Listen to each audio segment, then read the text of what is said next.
Hey everyone, welcome to another episode of MGUY.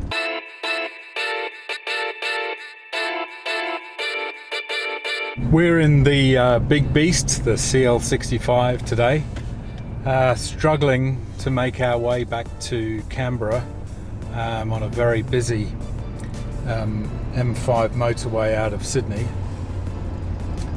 But today I thought I'd just share with you retiring, not retiring, but retiring the CL65.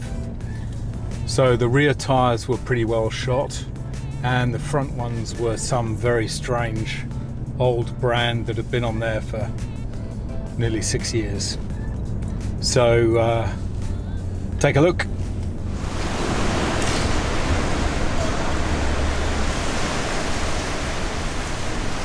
Yep, so that's the 42nd week of 2013, which is quite a long time ago. So I don't know this brand at all, Ovation. Let's have a look at the other side. I'm sure they'll probably be both put on at the same time. Yep, 4213. Yep, okay. Back ones are decent Continentals. There we go, 4816. So they're only 3 years old, but they're quite well worn. So we'll get those replaced today. I've been getting some vibration through the front wheels, so it's probably a balance issue, but these front tyres are well out of date. They're old, 6 years old. They're a brand that I've no idea what. Never seen it before, Ovation, so let's get them replaced.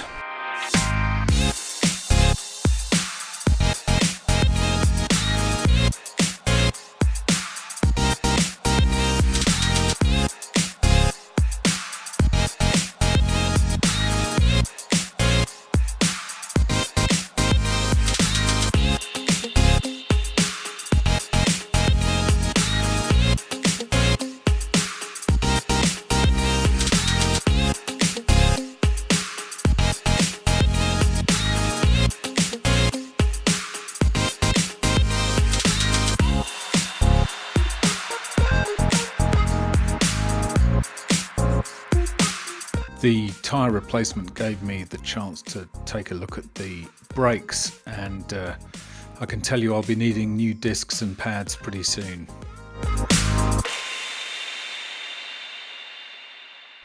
So here we are, here are the new tyres. They're Continental Sport Contact 2, and they are the Mercedes original equipment for this particular model. So should make a huge difference to the actual performance and handling of the car, which is great. And certainly the handling's way better, even from a very short drive home.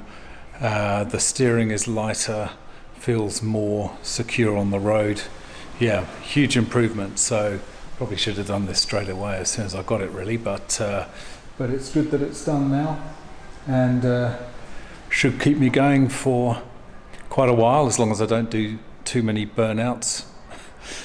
Yeah, it actually feels way better, and that balance vibration has gone now, which is good. So yeah, definitely needed doing. Very interesting, actually. Had a chat with the guys at Bob Jane, because I was curious as to how the tyre pressure monitoring system worked. There's no sensor in the tyres or anything, and I was thinking, how do these tyre pressure monitoring systems work? And it's all done based on wheel rotation. The wheel speed is measured, and if there's one of those speeds which is not aligned with the others, then that indicates that there's a problem with one of the tyre pressures, because that will cause it to rotate at a different speed. So very interesting. So yeah, the car feels completely different At cruising speeds, at motorway speeds, it is really smooth.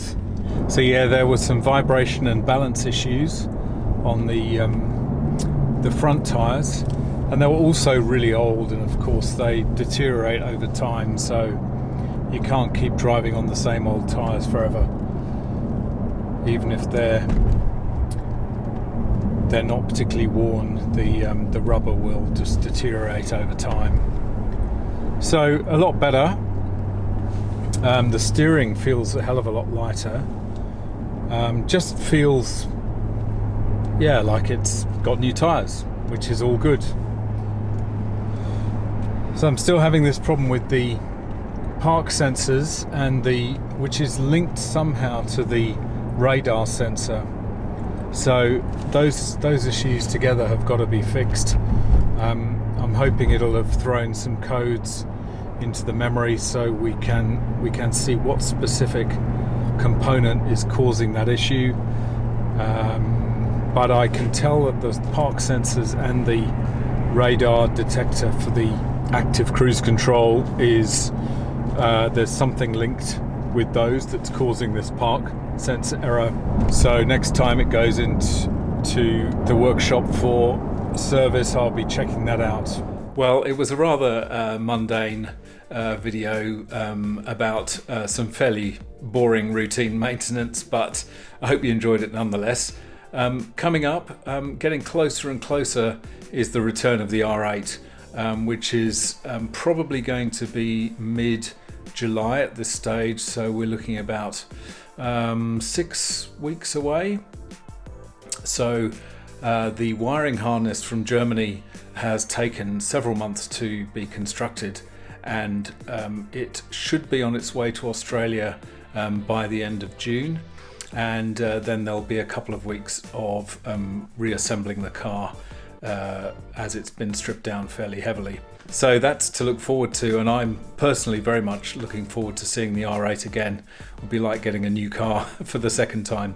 Anyway, thanks for watching. I hope you've enjoyed this video. If you did enjoy it, don't forget to smash that like. It'd be great to have you as a subscriber, and hit that notification bell. You can follow me on Instagram at mguy.tv and Twitter at mguy_tv, and I look forward to seeing you in the next video. Bye for now.